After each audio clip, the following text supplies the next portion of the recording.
ಈ ಸಲ ಆದರೂ ಸುದೀಪಣ್ಣ ಹೆಣ್ಮಕ್ಳು ಕೈ ಎತ್ತುತ್ತಾರೆ ಮೇಲೆ ಅಂತ ನಾನು ಅಂದ್ಕೊಂಡಿದ್ದೆ.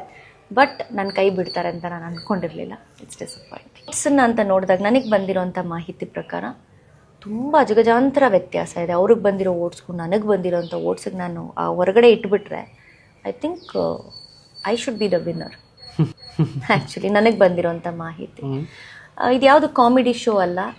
ಸ್ನೇಹಿತರೆ, ಬಿಗ್ ಬಾಸ್ ಮೇಲೆ ಗಂಭೀರವಾದಂತಹ ಆರೋಪ ಮಾಡಿರುವುದು ಅಶ್ವಿನಿ ಗೌಡ ಅವರು ನೇರವಾಗಿ ಹೇಳ್ತಾ ಇದ್ದಾರೆ, ಬಿಗ್ ಬಾಸ್ ಕೌಂಟಿಂಗ್ ಅಲ್ಲಿ ನನಗೆ ಅನ್ಯಾಯ ಆಗಿದೆ, ಗಿಲ್ಲಿ ಮತ್ತು ರಕ್ಷಿತಾಗಿಂತ ಹೆಚ್ಚು ಮತ ನನಗೆ ಬಂದಿದೆ, ಬಿಗ್ ಬಾಸ್ ನನಗೆ ಮೋಸ ಮಾಡಿದೆ. ನನಗೆ ಬಂದಿರುವಂತಹ ಮಾಹಿತಿಯ ಪ್ರಕಾರ ಬಿಗ್ ಬಾಸ್ ನನಗೆ ಮೋಸ ಮಾಡಿದೆ, ನನಗೆ ಅತಿ ಹೆಚ್ಚು ಓಟುಗಳು ಬಂದಿದೆ ಅಂತೇಳಿ ನೇರ ಆರೋಪವನ್ನು ಮಾಡ್ತಾ ಇದ್ದಾರೆ. ಸುದೀಪ್ ಅವರು ನನ್ನ ಕೈಯನ್ನು ವಿನ್ನರ್ ಅಂತೇಳಿ ಎತ್ತುತ್ತಾರೆ ಅಂತ ನಾವು ತಿಳ್ಕೊಂಡಿದ್ವಿ. ಸುದೀಪ್ ಅವರು ಸಹ ಮೋಸ ಮಾಡಿದ್ದಾರೆ ಅಂತ ಹೇಳ್ತಾ ಇದ್ದಾರೆ. ಇದು ನೇರ ಆರೋಪ. ಬಿಗ್ ಬಾಸ್ ಮತ್ತು ಸುದೀಪ್ ಅವರು ಅಶ್ವಿನಿ ಗೌಡ ಅವರಿಗೆ ಮೋಸ ಮಾಡಿದ್ದಾರೆ ಅಂತೇಳಿ ನೇರ ಆರೋಪ ಮಾಡ್ತಾ ಇದ್ದಾರೆ.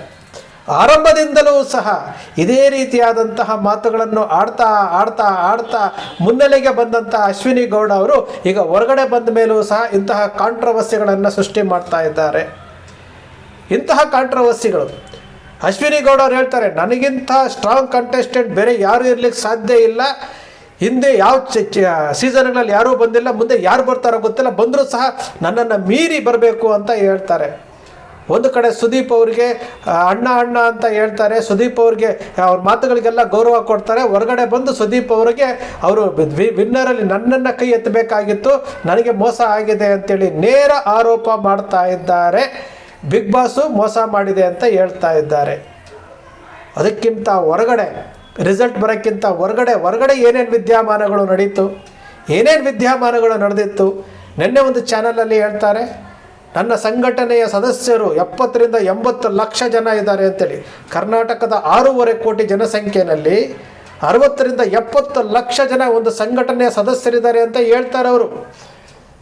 ನಾವು ಸಹ ನಿನ್ನೆ ಒಂದು ವಿಡಿಯೋ ಮಾಡಿ ಹಾಕಿದ್ವಿ.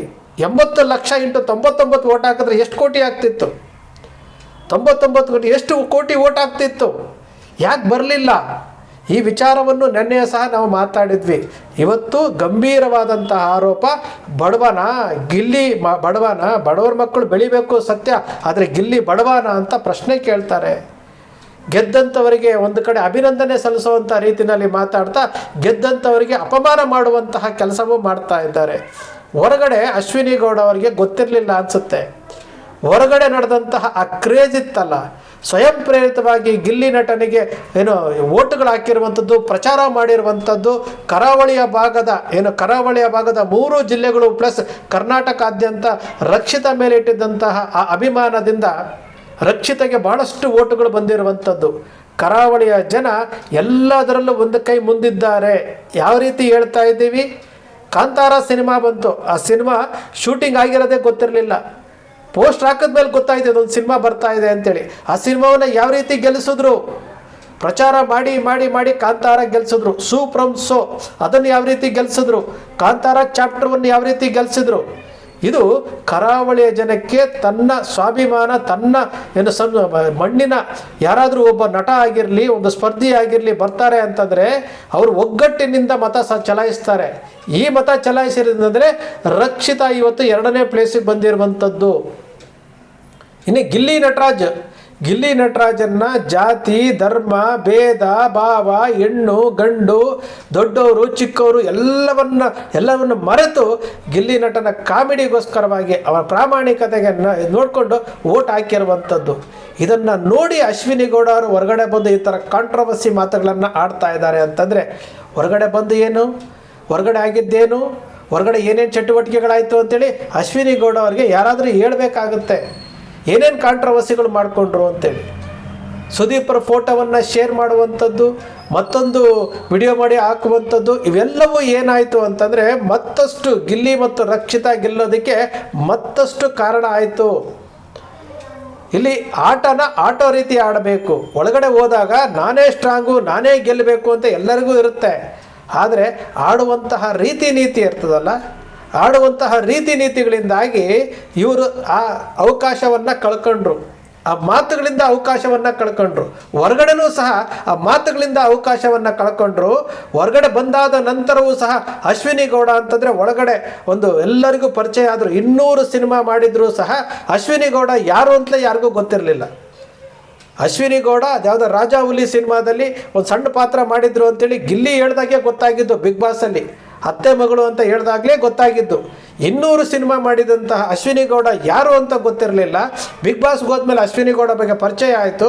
ಹೊರಗಡೆ ಬಂದಾದಮೇಲೆ ಮತ್ತಷ್ಟು ಜನರ ಜೊತೆ ಬೆರಿಬೋದಾಗಿತ್ತು, ಮತ್ತಷ್ಟು ಅವಕಾಶಗಳು ಬರ್ತಾ ಇತ್ತು. ಆದರೆ ಈಗ ಸುದೀಪ್ ಅವ್ರ ಮೇಲಾಗಲಿ ಬಿಗ್ ಬಾಸ್ ಮೇಲಾಗಲಿ ಅವರು ಆರೋಪ ಮಾಡ್ತಾ ಇರೋದ್ರಿಂದ ಇಲ್ಲಿ ಎಲ್ಲೋ ಒಂದು ಕಡೆ ಬರುವಂತಹ ಅವಕಾಶಗಳನ್ನು ಸಹ ಅವರು ಕಳ್ಕೊಳ್ತಾರ ಅನ್ನಿಸ್ತಾ ಇದೆ. ಬಡವರ ಮಕ್ಕಳ ಮೇಲೆ ಇಷ್ಟೊಂದು ಕೋಪ ಯಾಕೆ ಅಂತೇಳಿ ಒಂದಷ್ಟು ಜನ ಮಾತನಾಡ್ತಾ ಇದ್ದಾರೆ. ಗಿಲ್ಲಿ ಶ್ರೀಮಂತ ಅಂತ ಎಲ್ಲೂ ಹೇಳ್ಕೊಂಡಿರಲಿಲ್ಲ, ಶ್ರೀಮಂತ ಅಂತ ಎಲ್ಲೂ ಹೇಳ್ಕೊಂಡಿರಲಿಲ್ಲ. ಬಡವರ ಮನೆ ಮಕ್ಕಳು ಬೆಳಿಬೇಕು ಅಂತೇಳಿ ಡಾಲಿ ಧನಂಜಯ ಅವ್ರು ಹೇಳಿದ್ದಂಥದ್ದು, ಅವರು ಸಿನಿಮಾ ಮಾಡಿರುವಂಥದ್ದು. ಪ್ರಾಮಾಣಿಕರ್ರಿ. ಹನುಮಂತು ಒಬ್ಬ ಗಾಯಕ, ಅವ್ರು ಗೆದ್ದ. ಯಾತಕ್ಕೋಸ್ಕರ ಗೆದ್ದ ಅಂತಂದರೆ ಪ್ರಾಮಾಣಿಕತೆಯಿಂದ ಗೆದ್ದ. ಈ 11 ಸೀಸನ್ನು, ಹನುಮಂತು ಸೀಸನ್ನು ಮತ್ತು ಗಿಲ್ಲಿ ನಟನ ಸೀಸನ್ ಬಿಟ್ಟು 10 ಸೀಸನ್ಗಳಲ್ಲಿ 10 ಜನರಲ್ಲಿ ಯಾರ್ಯಾರು ಗೆದ್ದಿದ್ರು ಗೊತ್ತಿದೆಯಾ? ಇನ್ನೊಂದು ವಿಚಾರ, ಅಶ್ವಿನಿ ಗೌಡ ಅವ್ರು ಹೇಳ್ತಾರೆ ಮಹಿಳೆಯರು ಯಾರೂ ಗೆದ್ದಿಲ್ಲ ಅಂತಾರೆ. ಶ್ರುತಿಯವರು ಗೆದ್ದಿದ್ರಲ್ಲ. ಶ್ರುತಿ ಈ ಸೀಸನ್ಗೆ ಬಂದು ಫೈನಲಿಗೆ ಬಂದು ಒಳಗಡೆ ಬಂದು ಕಾವ್ಯನ ಹೊರಗಡೆ ಕರ್ಕೊಂಡು ಬಂದ್ರಲ್ಲ. ಹಾಗಾದ್ರೆ ಶ್ರುತಿ ಗೆದ್ದಿದ್ದು ಏನಿದೆ? ಯಾವುದರಿಂದ?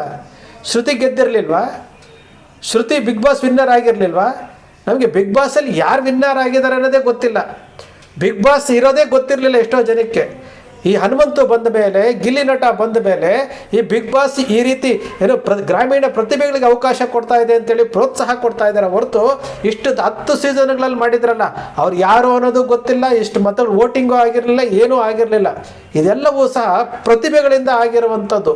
ಜನರ ಅಭಿಮಾನವನ್ನು ಗಳಿಸೋದ್ರಿಂದ ಈ ಥರ ಆಗುತ್ತೆ. ಇಲ್ಲಿ ಹೊರಗಡೆ ಬಂದು ನಾವಿಲ್ಲಿ ಮೋಸ ಆಗಿದೆ, ಸುದೀಪ್ ಅವ್ರು ಮೋಸ ಮಾಡಿದ್ರು, ಬಿಗ್ ಬಾಸ್ ಅವ್ರು ಮೋಸ ಮಾಡಿದ್ರು, ಬಡವರ ಮಕ್ಕಳು ಅಂತ ಸುಳ್ಳು ಹೇಳ್ತಾರೆ, ಈ ರೀತಿಯಾದಂತಹ ಮಾತುಗಳು ಅವರನ್ನು ಮತ್ತಷ್ಟು ಕುಗ್ಗಿಸುವಂತಹ ಕೆಲಸಕ್ಕೆ ಹೋಗ್ತಾ ಇದೆ. ಸ್ಪೋರ್ಟಿವ್ ಆಗಿ ತಗೊಬೇಕು ಈ ಸ್ಪರ್ಧೆಯಲ್ಲಿ. ಅಂದರೆ ಇನ್ನೊಂದು ಸ್ಪರ್ಧೆಯಲ್ಲಿ ಯಾಕೆ ಗಿಲ್ಲಿ 4-5 ರಿಯಾಲಿಟಿ ಶೋಗಳಲ್ಲಿ ಮಾಡಿಬಿಟ್ಟು ಫೈನಲ್ಗೆ ಹೋಗಿ ಅವರು ತಪ್ಪಿಸ್ಕೊಂಡಿರಲಿಲ್ವಾ? ಅವಾಗ ಅವ್ರಿಗೆ ಬೇಜಾರಾಗ್ತಿರ್ಲಿಲ್ವಾ? ಇಲ್ಲಿ ಬಂದು ಪ್ರಾಮಾಣಿಕವಾಗಿ ಆಟ ಆಡಿದ್ದಾನೆ, ಇಷ್ಟು ಮತಗಳು ಬಂದಿದ್ದಾವೆ, ತೋರಿಸಿ. ಕರ್ನಾಟಕದಲ್ಲಿ ಅಶ್ವಿನಿ ಗೌಡ ಅವರಿಗೆ ಬೆಂಗಳೂರು ಆ ಕಡೆ ಭಾಗದಲ್ಲಿ ಬಿಟ್ಟು ಈ ಕಡೆ ಯಾವುದೋ ತುಮಕೂರಿಂದ ಈ ಕಡೆಗೆ ಅಶ್ವಿನಿ ಗೌಡ ಅವ್ರಿಗೆ ಎಷ್ಟು ಜನ ವೋಟ್ ಮಾಡಿದ್ದಾರೆ? ಅಶ್ವಿನಿ ಗೌಡ ಯಾರು ಅಂತಲೇ ಗೊತ್ತಿಲ್ಲ. ಈ ಕಡೆ ಉತ್ತರ ಕರ್ನಾಟಕ ಭಾಗದಲ್ಲಿ ಅಶ್ವಿನಿ ಗೌಡ ಅವರಿಗೆ ಓಟೇ ಬಿದ್ದಿರೋಕ್ಕಿಲ್ಲ. ಯಾಕೆ ಅಂತಂದರೆ ಇದು ವ್ಯಕ್ತಿತ್ವದ ಆಟ. ಗಿಲ್ಲಿ ಮತ್ತು ರಕ್ಷಿತನ ನೋಡಿರ್ತಾರೆ. ರಕ್ಷಿತನ ಆ ಮುಗ್ಧತನೆಯ ಗಿಲ್ಲಿ ನಟನ ಮುಗ್ಧತನ ಏನಿದೆಯಲ್ಲ, ಇದರಿಂದಾಗಿ ಅವರಿಬ್ಬರಿಗೂ ಸಹ ಸಾಕಷ್ಟು ಮತಗಳು ಬಂದಿರುವಂಥದ್ದು. ಯಾವ ರೀತಿ ಅಶ್ವಿನಿ ಗೌಡ ಅವರಿಗೆ ಮತಗಳು ಬಂದಿದೆಯೋ ಗೊತ್ತಿಲ್ಲ. ಅದನ್ನು ಮಾಹಿತಿಗಳನ್ನು ತೆಗೆದುಕೊಂಡು ಹೊರಗಡೆ ಪ್ರದರ್ಶನ ಮಾಡಬೇಕಲ್ಲ. ನೇರವಾಗಿ ಆರೋಪ ಮಾಡ್ತಾ ಇದ್ದಾರಲ್ಲ. ಬಿಗ್ ಬಾಸ್ ಮತ್ತು ಸುದೀಪ್ ಅವ್ರ ಮೇಲೆ ನೇರ ಆರೋಪ ಮಾಡಬೇಕಾದ್ರೆ ಅದಕ್ಕೂ ದಾಖಲೆಗಳನ್ನು ಒದಗಿಸ್ಬೇಕಲ್ವ? ಇದು ಬಿಗ್ ಬಾಸ್ ಅನ್ನೋದು ಒಂದು ಆಟ ರೀ.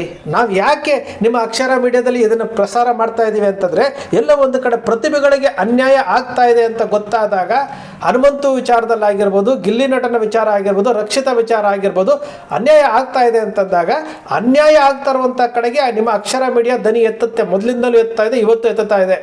ಅದು ಬಿಗ್ ಬಾಸಲ್ಲಿ ಈ ಬಾರಿ ಎತ್ತಿದೆ ಅಷ್ಟೇ. ಇದು ಅನ್ಯಾಯ ಆಗಬಾರ್ದು. ಪ್ರಾಮಾಣಿಕರಿಗೆ, ಗ್ರಾಮೀಣ ಪ್ರತಿಭೆಗಳಿಗೆ ಅನ್ಯಾಯ ಆಗಬಾರ್ದು ಅನ್ನೋ ಒಂದು ಕಾರಣಕ್ಕೋಸ್ಕರವಾಗಿ ಮಾತನಾಡ್ತಾ ಇರುವಂಥದ್ದು. ಅಶ್ವಿನಿ ಗೌಡ ಅವರು ಮಾಡ್ತಾ ಇರುವಂತಹ ಆರೋಪ ಇದೆಯಲ್ಲ, ನಗು ಬರುತ್ತೆ. ನಮಗೆ ನಗು ಬರುತ್ತೆ. 2ನೇ ಪ್ಲೇಸು, 1ನೇ ಪ್ಲೇಸ್ಗೂ ಬರಲಿಲ್ಲ ಅವರು. 2ನೇ ರನ್ನರ್-ಅಪ್ ಆಗಿದ್ದಾರೆ, 1ನೇ ರನ್ನರ್-ಅಪ್ ಆಗಲಿಲ್ಲ. ಇಲ್ಲಿ ಎಲ್ಲಿ ತಪ್ಪಾಗಿದೆ, ಎಲ್ಲಿ ಸರಿಯಾಗಿದೆ ಅಂತ ತಿಳ್ಕೊಂಡು ಮುಂದೆ ಹೆಜ್ಜೆ ಇಡಬೇಕಾಗಿದ್ದಂಥ ಅಶ್ವಿನಿ ಗೌಡ ಅವರು ಈ ರೀತಿ ಮಾತಾಡ್ಕೊಂಡು ಲೂಸ್ ಟಾಕ್ ಮಾತಾಡಿಕೊಂಡು ಬರುವಂತಹ ಅವಕಾಶಗಳನ್ನು, ನಂಬಿಕೆಯನ್ನು ಕಳ್ಕೊಳ್ತಾ ಇದ್ದಾರೆ. ಸ್ನೇಹಿತರೆ, ನಿಮ್ಮ ಅಕ್ಷರ ಮೀಡಿಯಾ ಸೃಷ್ಟಿ ಮಾಡೋದಿಲ್ಲ, ಕಲ್ಪನೆ ಮಾಡೋದಿಲ್ಲ, ವಾಸ್ತವದ ವಿಚಾರವನ್ನು ವಿಶ್ಲೇಷಣೆ ಮಾಡುತ್ತೆ. ನಿಮ್ಮ ಅಕ್ಷರ ಮೀಡಿಯಾದ ವಿಶ್ಲೇಷಣೆ ನಿಮ್ಗೆ ಇಷ್ಟ ಆಯಿತು ಅಂದರೆ, ಸಬ್ಸ್ಕ್ರೈಬ್ ಆಗಲಿಲ್ಲ ಅಂದರೆ ಸಬ್ಸ್ಕ್ರೈಬ್ ಮಾಡ್ಕೊಳ್ಳಿ. ಪಕ್ಕದಲ್ಲಿ ಕಾಣುವಂಥ ಬೆಲ್ ಐಕಾನ್ ಪ್ರೆಸ್ ಮಾಡಿ, ಶೇರ್ ಮಾಡಿ, ಪ್ರೋತ್ಸಾಹ ನೀಡಿ.